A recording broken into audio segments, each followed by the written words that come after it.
Hey, it's Wednesday morning.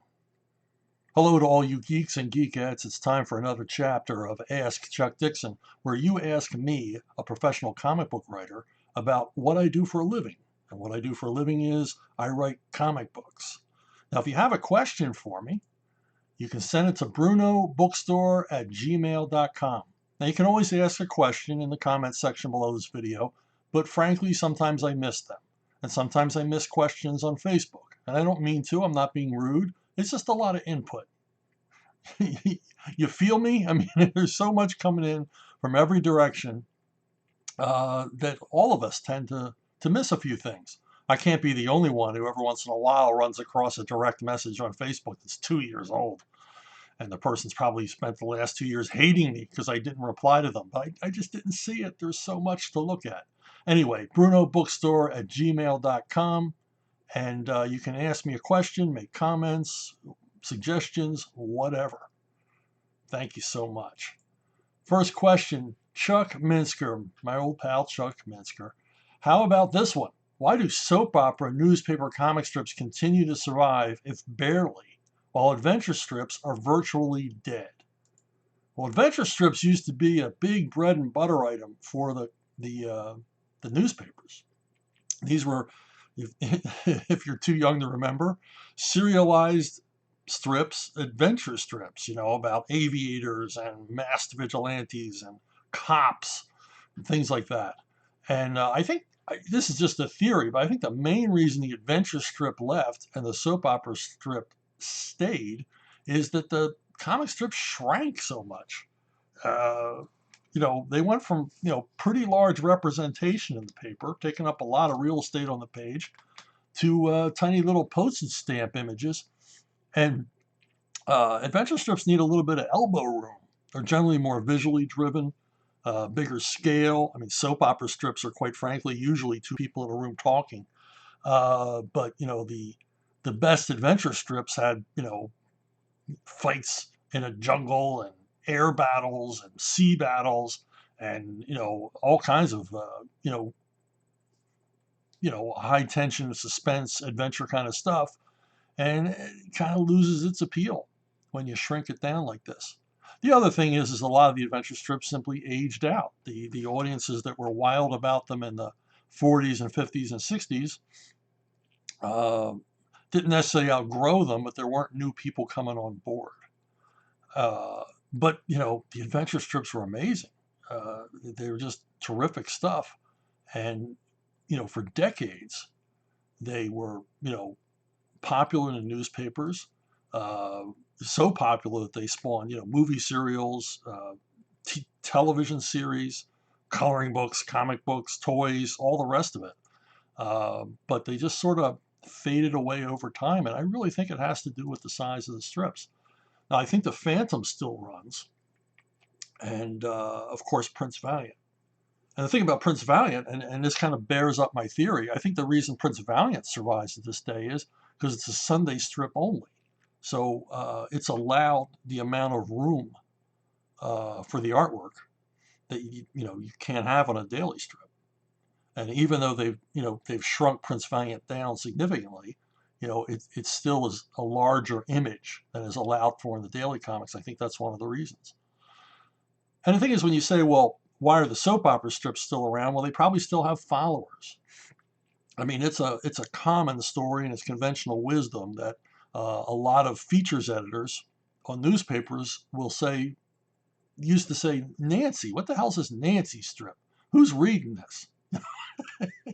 I mean, as far back as the 50s, people were like, what is this strip? What is this about? Why are people reading this? But every time each newspaper would try to cancel it, they'd be flooded with letters, and they would find out, how many of their readers look forward to the adventures of Nancy every day. And then they would immediately put the strip back in. I know this happened in Philadelphia. And Mad Magazine even made fun of this phenomenon back in the late 50s.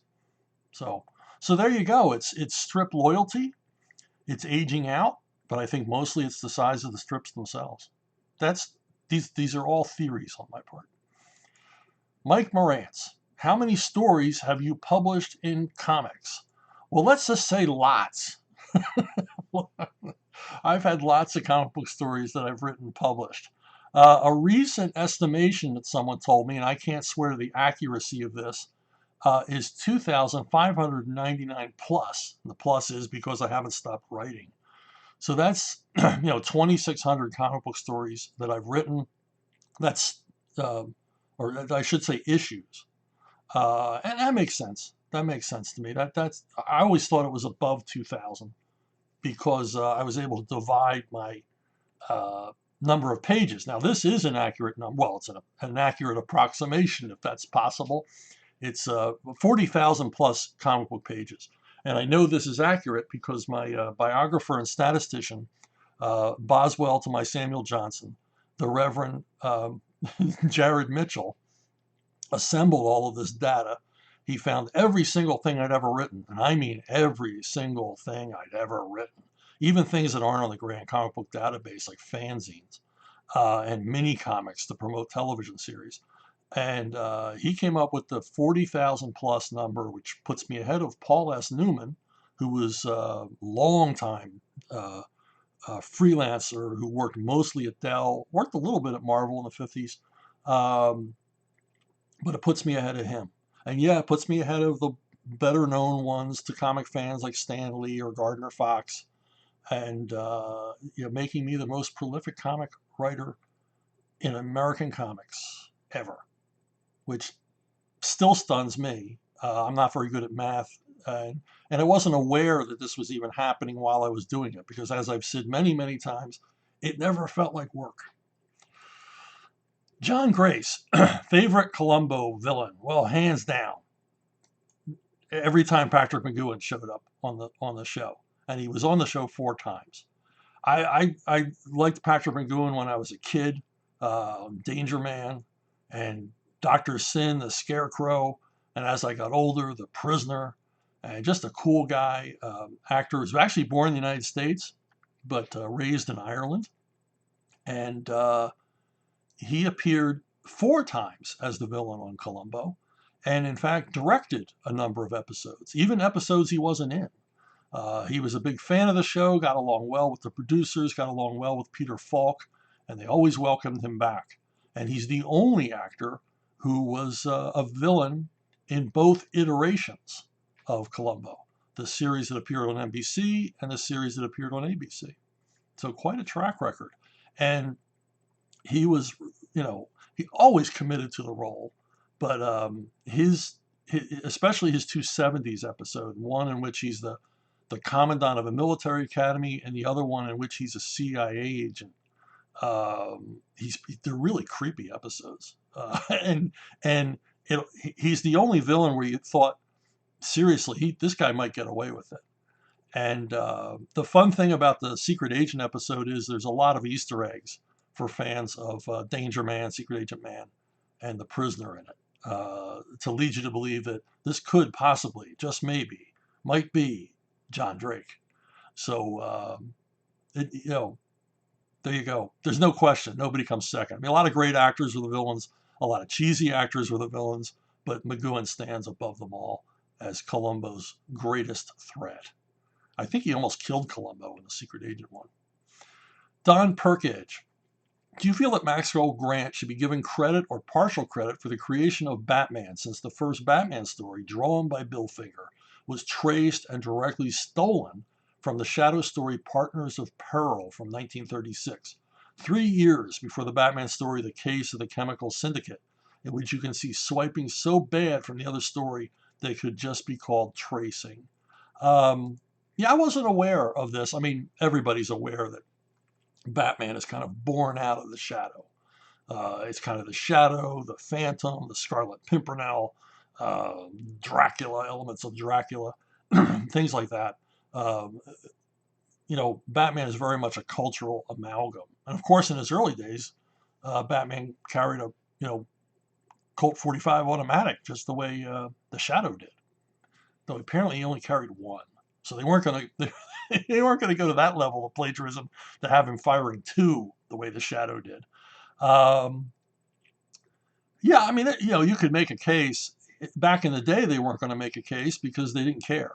I don't think Street and Smith gave a damn They weren't exactly protecting the rights of anybody, and they certainly weren't protecting the rights of their creators.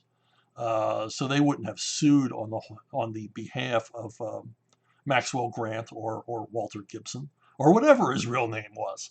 Uh, but that leads me to a story, because I actually got to meet Walter Gibson. Maxwell Grant, the original writer of The Shadow, wrote, I believe, uh, 150 some Shadow stories. This guy wrote a novel every 2 weeks for decades, and he he appeared at 1975 at Phil Souling's New York Comic Con, and I got to meet him and talk to him. Jim Steranko brought him along. This is a picture from that event. Jim Steranko brought him along, and mostly Gibson was there to promote his books on magic. Incredibly prolific author. He wrote lots and lots of books on magic, card tricks and sleight of hand and all that stuff, and was a bit of a master himself. So anyway, there's this panel, and you can ask Walter Gibson questions. And Jim asked him a bunch of questions, and then he opened it up to the audience. Well, I was a young punk kid. I was maybe 16, 17 years old. And when you're that age, you're not aware you're being rude when you're asking really pointed questions. And I asked him what, looking back, I realized are really, really rude questions. But I wanted to know, because, I didn't know that all the novels were written by one guy. I always assumed it was a house name, which it was. Maxwell Grant was a house name for Street and Smith, but most of the novels, until the very end, were written by Gibson. And I was fascinated with the idea that somebody could churn out that much material. I mean, how do you do it? How do you do that?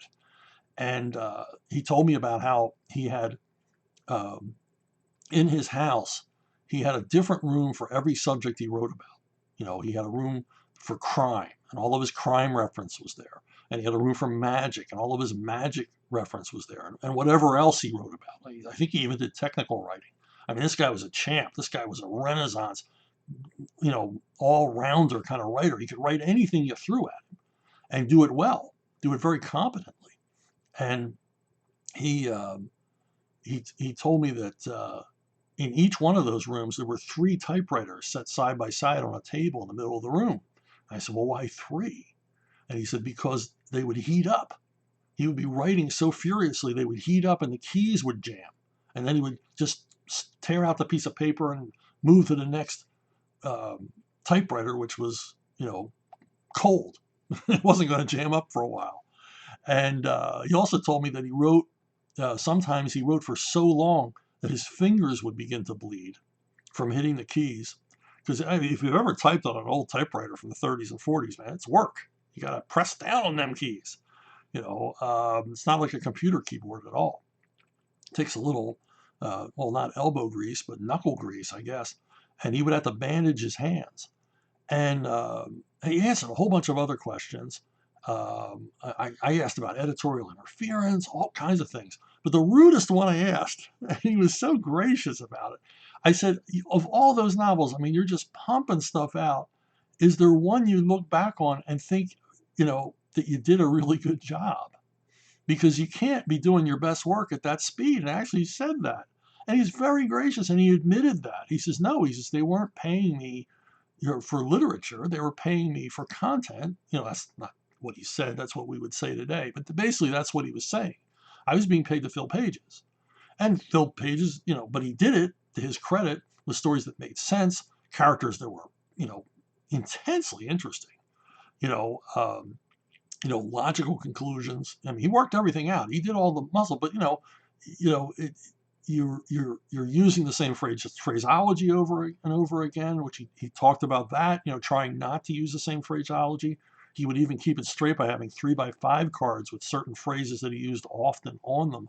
So you make sure, he would use the last card in the pile, instead of the first one, because he had just used that one. So anyway, he was very gracious in answering if he'd actually ever done a shadow novel he was proud of. And he says, yes, the Romanov Jewels. And he says, the Romanov Jewels is I believe, the best work I did on the entire series. And he says, I think it stands alone very well as a novel. And so, of course, I ran out and I found it in paperback. And yeah, he's right. It's an awesome. I mean, all the Shadow books are fun to read, but the Romanoff Jewels, there's something special about that. And there's a little bit of a hint of the Shadow's origins in there, and all this stuff. But boy, the guy could keep you interested in the story. What a gentleman to answer this, hairball of a punk kid um, asking questions at a con, and he just took it so well. Kind of a model for me when I do cons. That people get excited to meet you, and sometimes they're not on their best behavior, and just take it in your stride. Okay, and he was good enough to do that for me, which I really appreciate. It was very inspirational for me all the way around. Eric Valencia. Who determines how many, if any, splash pages are in a comic? As much as I enjoy a well-written story, I love the art just as much, and in my opinion, there's nothing better than those wonderful splash pages. Yeah, splash pages are cool. I mean, I use them often, but I make sure that I use them at a high point of drama, or an interesting establishment shot, or an opportunity for some amazing eye candy. Only one time did I selfishly include a splash page for myself. Um, I'm looking at the original art right now hanging on my wall. It was in Birds of Prey. I had brought back Ted Cord to Blue Beetle, and I wrote a splash page of Blue Beetle swinging out from beneath the scarab over, I believe, a burning building. And Butch Geist did the art. And I wrote the splash page knowing that I wanted to buy that original. And Butch ended up giving it to me. What a prince of a guy Butch is. And immediately had it framed. I'm looking at it right now on my office wall. Just a gorgeous piece that I wrote for myself. Don't tell anybody. But splash pages, they're great for, high dramatic moments, unforgettable splash pages, beyond the title page. And who determines how many splash pages or if there'll be splash pages? Generally, it's me. I write the story and I will say, this page is a splash page, and describe what I believe should be on it. And, it's up to me. It starts with me. Now, there have been times, many times, when artists have said, look, I could work a splash page in here if we could just move some stuff around. I think this would be a great splash page. And I always agree. The only promise I ask for out of my artists is they make me look like a genius. So I um, I always acquiesce. I'm never sorry.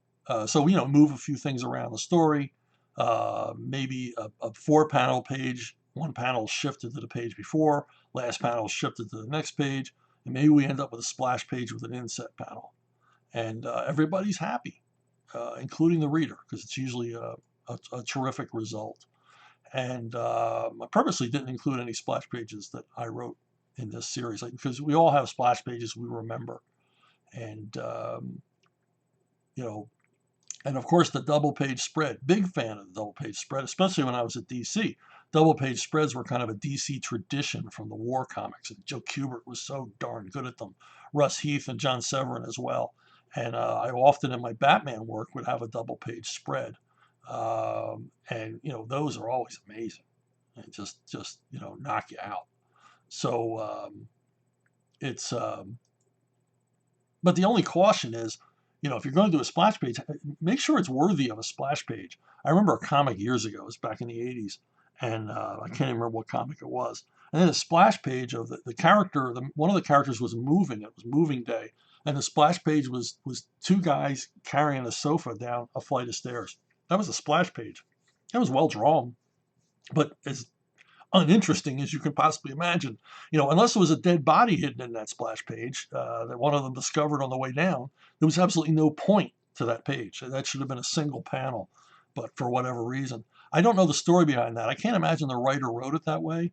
It was a company where we were all being paid late, or not at all. So that splash page may have been a little FU from the artist. This is what you're going to get if you don't pay me. Uh, exciting pages of people moving furniture. Ben Baker, who we will hear more of later. Ben Baker What are the biggest fixes you had to make to a comic after the artwork was finished? Did any of those changes go to affect the script you had planned for future issues? Is it difficult to get changes made at places like Marvel or DC, or do you have a free hand most of the time? Now, changes, when the art comes in, you got to go to the editor. And it very rarely happens. I mean, in my career, very, very rarely. And where would get into most trouble is if I wrote Marvel style, because you're never sure what you're going to get back. You're never sure how the artist is going to paint it, or how they're going to draw it. So there's an issue with Savage Sword of Conan, and I would alternate between stories that had supernatural elements in them and straight up historical action stories. I preferred the historical action stories, but I knew that the series had to have magic in it or monsters, and so I would alternate issues. And this particular issue was an issue where it was an action story and it didn't have any supernatural elements at all. And I wrote it, I was still early days at Savage Sword, so I wrote it Marvel style, just the plot line. And when the art came back, this minor character, this guy who would become Conan's buddy for the story, who would never be seen again, he was strictly there so that Conan had someone to talk to for the purposes of expository dialogue and jokes. Uh, and so Conan meets this guy, and in this story, when the artwork comes back, this guy has a flashback to when he lived in Africa, when he was raised in whatever Africa is in the Hyborian world. Uh, and he had a flashback about panther people. They were like these cat people, and how they raided his village and all this stuff. So he tells this little horrifying story about these panther people coming out of the jungle. And I'm like, what the hell is this? It's a minor character having a flashback that has nothing to do with the rest of the story. So I called Larry Hama was my editor. I called Larry and I explained to him what happened. And I said, take a look at the artwork, because I had the Xeroxes to put word balloons. Back in the days when we did word balloon placement with a Sharpie pen on Xeroxes.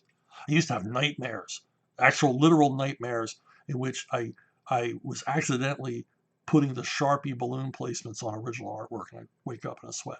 Anyway, so he looks at the Xerox. He looks at the originals. He says, yeah, this has nothing to do with your story. And I said, we got to fix this. It just can't stand the way it is because it makes no sense. And he agreed with me. And why it made no sense is we were introducing a supernatural element into a story that didn't have one before. And the readers were going to think it was going to come back before the story was over.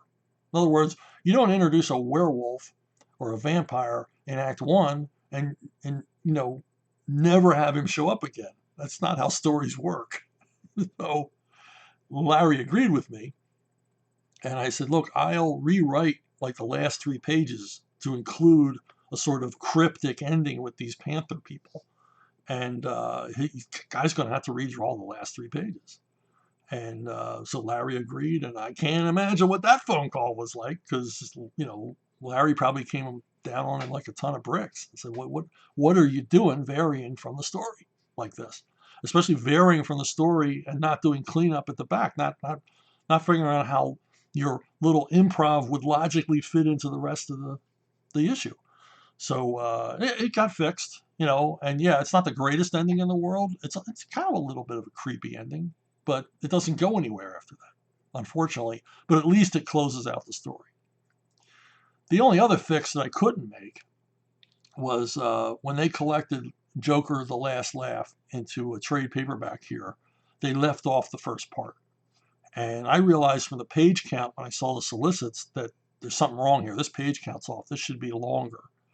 And I contacted DC and they told me that there's nothing they could do about it. Even though this was early solicits and the book, I saw it on Amazon. The book wasn't going to be out for like a year. And I'm like, well, there's plenty of time to fix it. No, we already put the price point and this would change the price and blah, blah, blah, blah. One excuse after another. But they offered me the opportunity for free. They wouldn't pay me to write an introduction explaining what happened in the first part that was missing.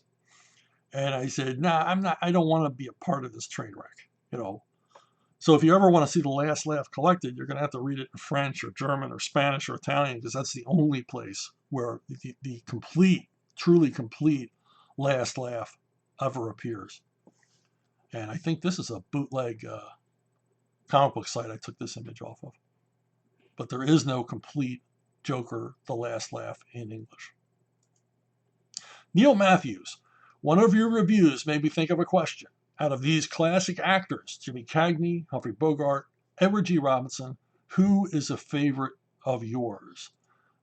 It's tough because these guys were all great. These guys were great Hollywood icons, and I enjoy movies with all of them. But there can be only one, and it's Bogart.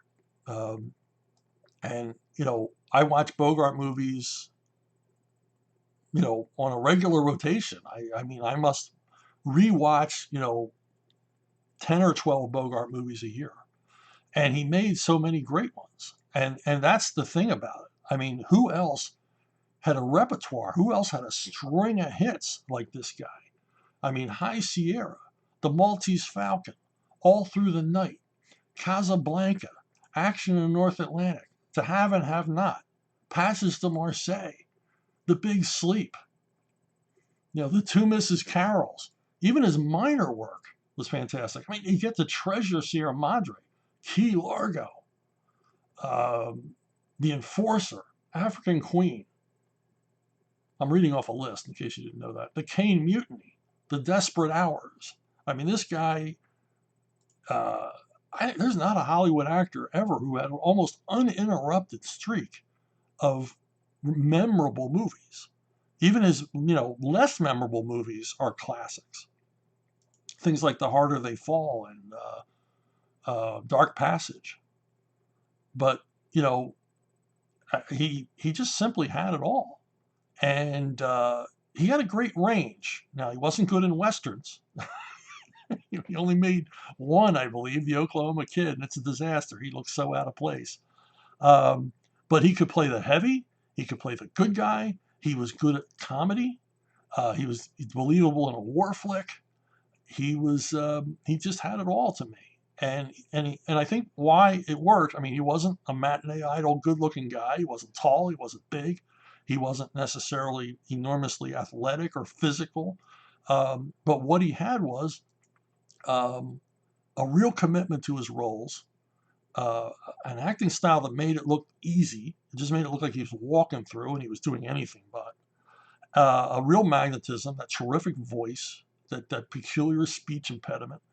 And he also seemed like an everyman. He seemed like a guy that you could meet on the street, a guy that you could relate to, even when he played the bad guy. You know, it was like, this guy seems real. This role, this performance is based on something very, very real.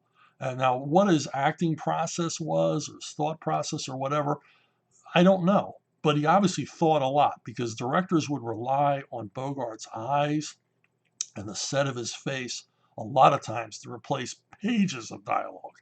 I mean, Bogart could evince whatever emotion or conflicting emotions. Treasure Sierra Madre is a great example. The Desperate Hours, which I watched recently, is a great example of someone battling in their own mind between two conflicting forces. And he was good at that. You know, and he was smooth. He was great in the romantic lead. As I said, he was good at comedy. Watch All Through the Night. He's very funny in that movie. And, you know, just a great all-rounder. Cagney, great. Robinson, great. But Bogart, to me, stands above them all. Dwayne Thomas, what is the editorial process for Archaven Comics? I assume there has to be something in place to catch typos and all the rest. Well, Archaven Comics and Arctoons, if you're not a subscriber, well, I'll talk about that more later.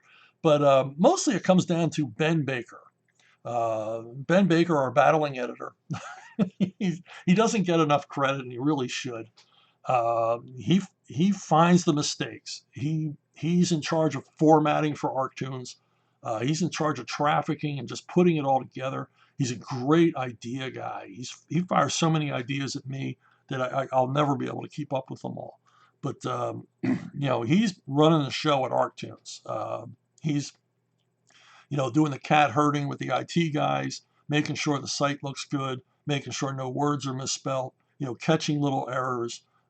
Speaking of fixes, he's caught so many errors in art between where the art conflicts with the script, and then I got to rewrite a little line here and there. He catches them. So Ben Baker's one of the best comic book editors I've ever worked with, and I've never met the guy. In fact, I just found out recently he lives in Birmingham, England. I worked with him for months, and I had no idea geographically where he was on the planet.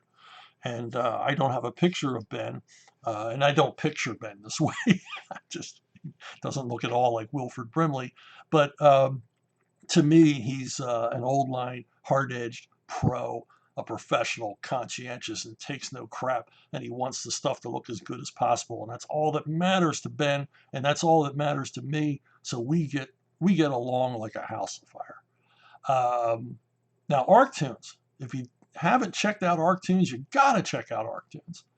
It's a free, high-resolution digital comic book service. We're up to like chapter 5 on a lot of our stories. It's been around a little bit over a month. Well, by the time you're seeing this video, it had been around for 2 months. So we're probably up to 10 and 12 episodes for each comic, and lots of different genres. And as I said, it's high res. So you can watch this on any device, your pad, your PC, your laptop, or even your television in your family room. I've read these comics on my 48-inch screen in my family room. They look awesome. They look crystal clear, perfectly readable. I can read comics on my television. How cool is that? And did I mention it's free? It's absolutely free. So you got to check out Archaven, ArcTunes. I'm doing a lot of work there. I got some new series coming up that are pretty terrific. We've got a lot of different creators. We've got dozens of properties, and we're growing. More and more independent creators are coming to ArcTunes. As I said, I'm doing this video. It won't show up for a month and a half. I'm sure by that time we'll have doubled the amount of properties we have, and of course, quadrupled and quintupled the amount of content we have. And we're growing, growing, growing, and you should become a part of it. As I said, it's free, but you can subscribe, or you can also go to Archaven Patreon at Archaven, and support my projects specifically. So that's it for me this week. I want to thank everybody for watching, for listening, subscribing, liking, spreading the word, and I'll see you all down the road.